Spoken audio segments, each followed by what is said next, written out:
अस्सलामुअलैकुम एवरीवन, खुशामदीद है आप सबका मेरे यूट्यूब चैनल में। आज मैं आपके साथ शेयर करने जा रही हूँ बहुत ही डिलीशियस और टेस्टी सी मिठाई की रेसिपी, जो कि मैंने मीठे कद्दू से तैयार करी है और बहुत ही टेस्टी और सॉफ्ट बनकर तैयार हुई है। बिल्कुल मुंह में रखकर घुल जाने वाली मिठाई बनी है ये। अक्सर आपने मीठा कद्दू या तो सब्ज़ी में खाया होगा या फिर अगर मीठे में बनाया होगा तो इसका हलवा बनाया होगा, लेकिन आज मैंने मीठे कद्दू से मिठाई तैयार करी है जो कि बहुत ही टेस्टी है और बहुत यमी सी है। तो चलिए इसको बनाना स्टार्ट करते हैं, टेस्टी सी पम्पकिन मिठाई को। मिठाई बनाने के लिए मीठा कद्दू मैंने यहाँ पर लिया है आधा किलो, ये आप देख सकते हैं। इसमें से जो है हम सिर्फ बीज को रिमूव कर देंगे और इसके कवर को उतार लेंगे। तो यहाँ पर छील लेते हैं इसको। छील लेने के बाद जो है हम इसको पतली स्ट्रिप्स में काट लेंगे। बिल्कुल पतली पतली स्ट्रिप्स जो है हमने इसकी काट लेनी है ताकि ये आसानी से गलकर जो है तैयार हो जाए। अब यहाँ पर आप देख सकते हैं कि तमाम मीठे कद्दू के जो है मैंने पतली पतली स्ट्रिप्स काट ली हैं। मैं करीब से भी दिखा देती हूँ। जितना हाफ़ केजी पेठा जो हमारे पास मौजूद था वो हमने पतली स्ट्रिप्स में काट लिया है। अब यहाँ पर एक अदद कढ़ाई में मैं 2 टेबलस्पून के करीब देसी घी डालूंगी।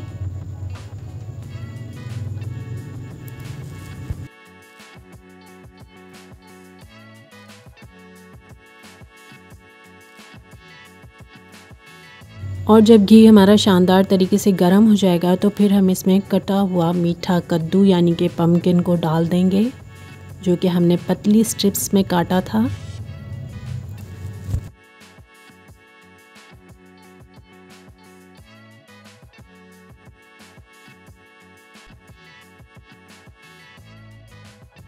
फ्लेम को लो कर देंगे और घी में बहुत अच्छी तरीके से जो है कद्दू को मिक्स कर देंगे। फ्लेम हमने लो ही रखनी है और ढकना कवर कर कर पकाएंगे ताकि जल्दी जो है गलना शुरू हो जाए।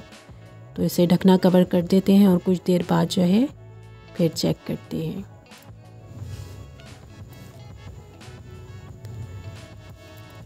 अब यहाँ पर आप देख सकते हैं मीठे कद्दू ने जो है खुद ही पानी छोड़ दिया है। अब इस पानी के रिमूव होने तक ही हमने इसकी शानदार सी भुनाई कर लेनी है।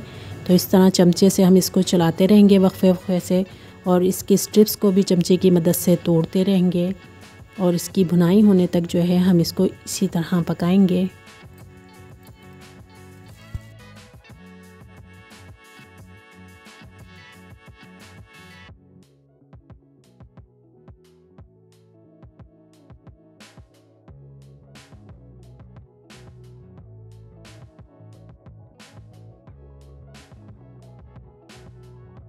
चमचे की मदद से इसको बार बार ब्रेक करते रहेंगे, यानी कि तोड़ते रहेंगे बहुत अच्छी तरीके से और इसे चलाते भी रहेंगे। अब मैं इसमें डाल रही हूँ हाफ़ टेबल स्पून के करीब पिसी हुई सब्ज़ इलायची, जो कि बहुत शानदार सी खुशबू देती है।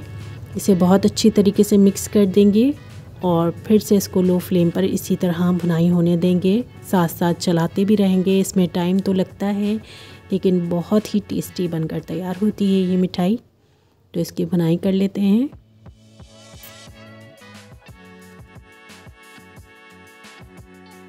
अब यहाँ पर ख़ासी देर हो चुकी है मुझे भुनाई करते हुए। मैंने बहुत अच्छी तरीके से इसकी भुनाई कर ली थी। अब मैं इसमें शामिल करूँगी 1 टेबल स्पून केवड़ा वाटर और 1 पिंच मैंने इसमें ऑरेंज फूड कलर लिया है।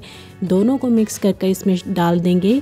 एक अच्छे कलर के लिए डालना बहुत ज़रूरी है और केवड़ा वाटर से भी बहुत अच्छा टेस्ट हो जाता है। कोई एसेंस अगर आप डालना चाहें तो आपकी मर्ज़ी है, कोई भी एसेंस आप डाल सकते हैं। मैंने यहाँ पर केवड़े वाटर का यूज़ करा है और वही डाला है फूड कलर में मिक्स कर कर। फिर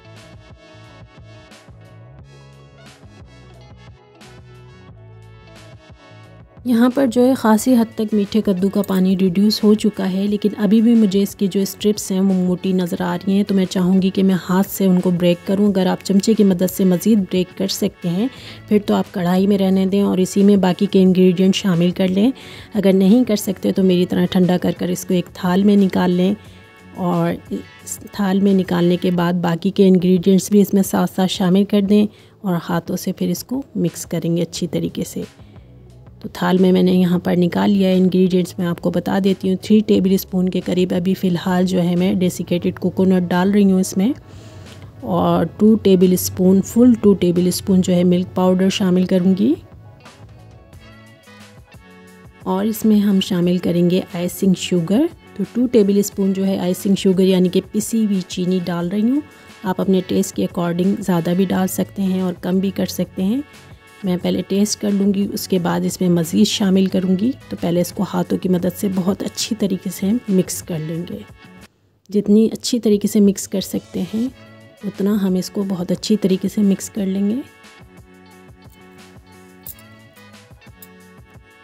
यहाँ पर मैंने बहुत अच्छी तरीके से मिक्स कर लिया है। मुझे लगता है कि मज़ीद डेसिकेटेड कोकोनट डालना चाहिए, तो 2 टेबल स्पून मैंने मज़ीद डेसिकेटेड कोकोनट डाला है। और मीठा थोड़ा सा कम लग रहा था तो इसलिए 1 टेबल स्पून फिर से मैंने जो है आइसिंग शुगर ली है और इसमें डाल दी है। फिर से मैं इसको हाथों की मदद से बहुत अच्छी तरीके से मिक्स करूँगी।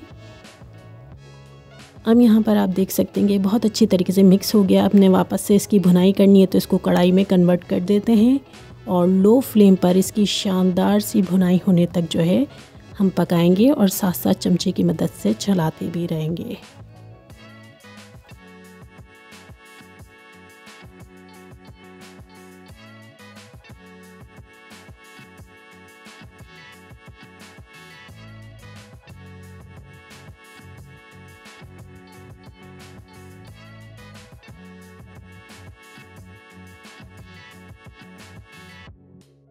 अब आप यहाँ पर देख सकते हैं कि ये बहुत अच्छी तरीके से शानदार सी भुनाई हो चुका है और चमचे की मदद से इकट्ठा भी हो रहा है। तो फिर हम इसको ठंडा कर लेते हैं, किसी थाल वगैरह में कन्वर्ट कर लेंगे दोबारा से और हाथों की मदद से इसे एक शानदार सा शेप देंगे। आप चाहें तो लड्डू या पेड़े भी बना सकते हैं, लेकिन मैंने इसको चॉप स्टिक की हेल्प से पम्पकिन का शेप देने की कोशिश की है।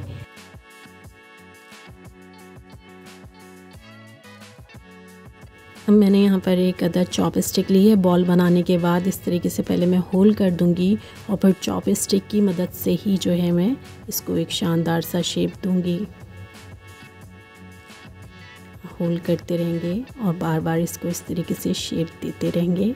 चॉप स्टिक की मदद से दोबारा से दरमियान में एक होल कर देंगे और अब इसमें कटा हुए पिस्ते की एक पीस जो है वो हम रख देंगे इस तरह से गार्निश करने के लिए। ये पम्पकिन मिठाई बिल्कुल रेडी हो चुकी है। यहाँ पर इसी तरीके से तमाम मिक्सचर को जो है हम पम्पकिन का शेप दे लेंगे। ये आप देख सकते हैं आपके सामने बिल्कुल रेडी हैं।